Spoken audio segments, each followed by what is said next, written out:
नमस्कार, NMF news देख रहे हैं आप। मैं हूं आपके साथ अभिषेक पुंडीर। उत्तर प्रदेश में तकरीबन 16,000 से ज्यादा मदरसे मौजूद हैं, जिनमें से तकरीबन 550 मदरसों को सरकारी मदद भी दी जाती है और पढ़ाई के नाम पर यहां दी जाती है दीन की तालीम। इसी को लेकर यूपी सरकार हाईकोर्ट पहुंची थी और हाईकोर्ट ने आदेश दिया था कि यूपी में जितने भी जो मदरसे हैं, 16,000 मदरसे हैं, उनको बंद कर दिया जाए जब तक वो किसी और बोर्ड से मान्यता नहीं लेते। मतलब सीधा सा जो है हाईकोर्ट का आदेश था कि अगर यूपी बोर्ड से, इलाहाबाद बोर्ड से अगर वो मान्यता ले लेते हैं तो वो मदरसे चलते रहेंगे, उनमें पढ़ाई चलती रहेगी, क्योंकि सरकार मॉडर्नाइजेशन करना चाहती है मदरसों का। क्योंकि तमाम तरीके के मदरसों पर आरोप लगते हैं कि यहां जिहाद की फैक्ट्रियां चलती हैं, आतंकवादी मदरसों से निकलते हैं, तमाम तरीके की बातें होती हैं। उसी का हाईकोर्ट के आदेश पर योगी सरकार ने एक्शन लेते हुए सभी 16,000 मदरसों को बंद करवा दिया गया। 2004 के मदरसा एक्ट से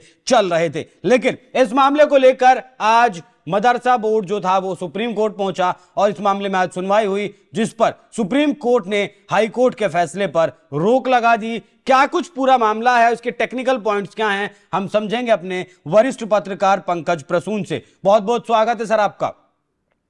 जिस तरीके से हाईकोर्ट ने पहले आदेश दिया कि सभी मदरसों को बंद कर दिया जाए जब तक वो किसी और बोर्ड से मान्यता नहीं लेते, लेकिन अब सुप्रीम कोर्ट के आदेश को किस तरीके से देखते हैं आप, जैसे सुप्रीम कोर्ट ने हाईकोर्ट के आदेश पर रोक लगा दी? नहीं, देखिए, जो पूरा केस है ना वो एक चीज पे बेस्ड है, वो ये कि यूपी मदरसा एक्ट 2004 संवैधानिक है या नहीं है। अगर संवैधानिक है जी, यूपी मदरसा बोर्ड एक्ट 2004, तब तो ये उससे सारे मदरसे एफिलिएटेड है, ये चलेंगे। अगर वो संवैधानिक नहीं है तो इन मदरसों को किसी दूसरे बोर्ड से एफिलिएशन लेना होगा। आप सीबीएसई बोर्ड से ले लो, उत्तर प्रदेश सरकार का जो बोर्ड है उससे ले लो। तो इसी को लेके केस चला था। तो सबसे पहले इलाहाबाद हाईकोर्ट में ये केस गया, तो इलाहाबाद हाईकोर्ट ने यूपी मदरसा बोर्ड एक्ट 2004 को अनकॉन्स्टिट्यूशनल यानी गैर संवैधानिक करार दिया था और यह आदेश दिया था कि जितने भी मदरसे हैं वो या तो यूपी सरकार से संबंध हो जाए या फिर वो जिससे एफिलिएशन लेना चाहते हैं वो ले लें। लेकिन इस एक्ट के तहत जो एफिलिएशन लिया हुआ है इससे नहीं चल सकते, मतलब उनके डिग्री का वैल्यू कुछ नहीं होगा। अब इसे चुनौती दी गई सुप्रीम कोर्ट में और सुप्रीम कोर्ट ने यह पूछा कि आपका आधार क्या है, आप क्यों अनकॉन्स्टिट्यूशनल कह रहे हैं उसे, जबकि 2004 में सरकार ही लेके आई थी। तो तर्क यह दिया गया कि ये एक पर्टिकुलर रिलीजन को सर्व करते हैं और भारत चूंकि धर्मनिरपेक्ष राज्य है इसलिए किसी एक धर्म को सिर्फ अपना बोर्ड चलाने की अनुमति नहीं दी जा सकती। मतलब वैसे तो कोई कल को हिंदू कोई बोर्ड चलाएगा, कोई ईसाई बोर्ड चलाना शुरू कर देगा, नाम अलग हो, लेकिन जैसे ये मदरसा बोर्ड करके चलाते हैं। लेकिन कहा सरकार का जो तर्क था वो ये था कि ये एक रिलीजन को सर्व करता है। अब इसके जवाब में सुप्रीम कोर्ट ने कहा कि आप कैसे कह सकते हैं कि मदरसा एक्ट से जो भी मदरसा एफिलिएटेड है वो सिर्फ एक रिलीजन को सर्व कर रहे हैं, क्योंकि किसी स्टूडेंट को आने पे तो पाबंदी है नहीं, कोई भी आके पढ़ सकता है। ऐसा थोड़ी है कि उस मदरसे में हिंदू बच्चा आ जाए या फिर क्रिश्चियन बच्चा आ जाए पढ़ने देंगे, तो आप कैसे कह सकते हैं। तो इन्हीं तर्क वितर्क के आधार पे सुप्रीम कोर्ट ने यह कहा कि जो यूपी मदरसा बोर्ड एक्ट 2004 था वो अनकॉन्स्टिट्यूशनल नहीं है और इलाहाबाद हाईकोर्ट के जो फैसला था उस पर रोक लगा दी। अब इसका मतलब यह है कि जैसे मदरसे चल रहे हैं उत्तर प्रदेश में वैसे ही चलते रहेंगे और जो एफिलिएशन लिया है वो इनका एफिलिएशन वैलिड रहेगा सरकार की नजरों में भी, क्योंकि सुप्रीम कोर्ट का फैसला है। सवाल तो ये भी उठेगा ना कि जिस तरीके अगर सुप्रीम कोर्ट ने कहा है कि अनकॉन्स्टिट्यूशनल नहीं है और कोई भी मदरसे में जाकर पढ़ सकता है, अब वहां कुरान और हदीस अगर पढ़ाई जाती हैं तो फिर एक हिंदू बच्चा, सिख बच्चा कैसे पढ़ेगा जाकर वहां? नहीं, मैं बताता हूं। आप कॉन्वेंट स्कूलों में बाइबल पढ़ाया जाता है जी, तो इसका मतलब ये थोड़ी ना है कि हिंदू बच्चा या मुस्लिम बच्चा वहां नहीं पढ़ने जाता। होता है ना जी। आप जाइए ना, जितने मिशनरीज के स्कूल है वहां प्रेयर होता है जीसस क्राइस्ट के नाम पे। तो उसे क्या बोल देंगे कि एक रिलीजन को सर्व करता है, उसका एफिलिएशन रद्द कर दो। उस हिसाब से तो बहुत सारे स्कूलों के एफिलिएशन रद्द हो जाएंगे। मतलब ये तर्क दिया जा रहा है, मैं आपको बता रहा हूं। मैंने बार बार बोला था कि एक आर्टिकल 35A है कॉन्स्टिट्यूशन में जी, और वो इस देश में जो अल्पसंख्यक समुदाय है, चाहे वो ईसाई हो चाहे वो मुस्लिम हो, उनको अपने तरीके से एजुकेशन की इजाजत देता है।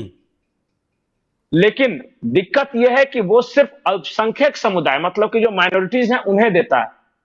आप एक कॉन्वेंट स्कूल बना के क्रिश्चियन की पढ़ाई कर सकते हो, आप मदरसा बना के आप इस्लाम की शिक्षा दे सकते हो, लेकिन आप उसी सीबीएसई या आईसीएसई बोर्ड संबद्ध होकर गीता या महाभारत या वेद नहीं पढ़ा सकते।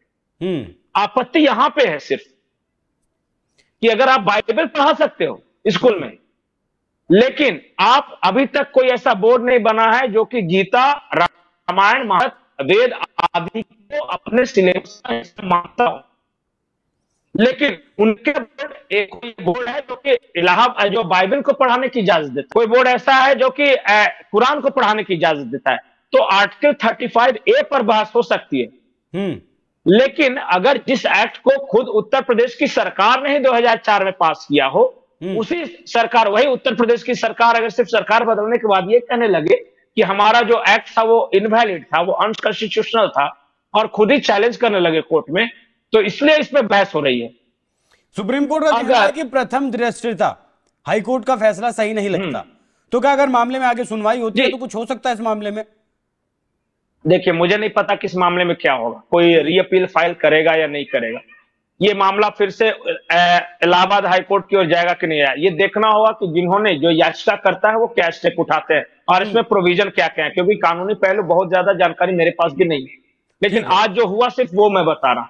ठीक है, अगर इनका 16,000 मदरसे बच गए आज। जी जी जी, क्योंकि ये मदरसों में जो बच्चे पढ़ रहे थे, लाखों बच्चे, इनका जब डिग्री का वैल्यू ही नहीं मिलता, कर को सरकारी नौकरी के लिए अप्लाई करना हो और कोई कहता कि आप तो मदरसा एक्ट के तहत वो डिग्री लेके आए हैं तो आप नहीं अप्लाई कर सकते, तो उन बच्चों के भविष्य पर संकट था।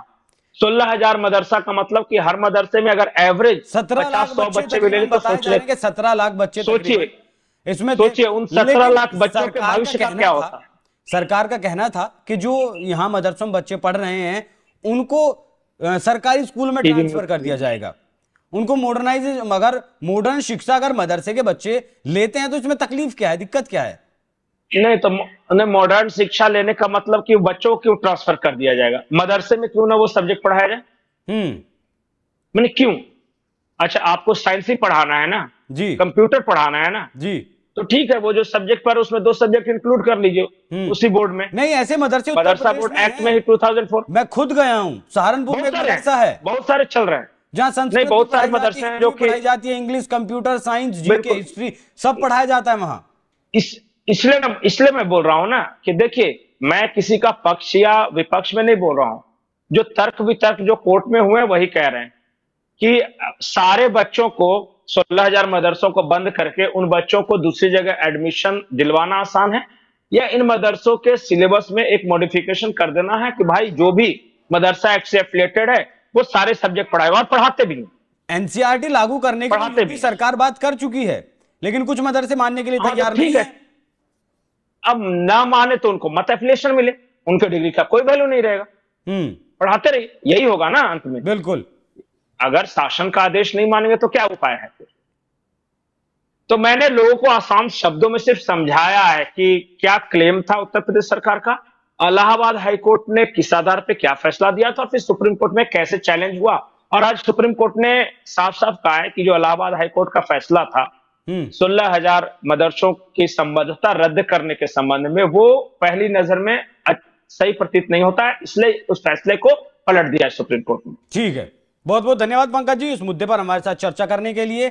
तो जो यूपी हाईकोर्ट ने, जो इलाहाबाद हाईकोर्ट ने जो फैसला दिया था कि जो 16,000 मदरसे हैं जिनमें से तकरीबन 550 मदरसों को सरकारी अनुदान भी मिलता था, उन मदरसों को बंद करने का आदेश दिया था। योगी सरकार ने इस आदेश का पालन भी किया था और मदरसों को बंद भी करवा दिया गया था। लेकिन अब 16,000 मदरसों में पढ़ने वाले 17 लाख के तकरीबन 17 लाख बच्चों का जो भविष्य था, जो मझधार में लटका था, क्या वो बच्चे क्या करेंगे, कहां पढ़ेंगे, कैसे पढ़ेंगे, बहुत सारी दिक्कतें थी। तो उसे लेकर आज सुप्रीम कोर्ट ने फैसला सुनाया है कि हाई कोर्ट के फैसले पर रोक लगाई जाती है और जो मदरसे 2004 के मदरसा एक्ट के हिसाब से चल रहे थे वो चलते रहेंगे। आपको यह चर्चा कैसी लगी कमेंट कर जरूर बताइएगा। नमस्कार।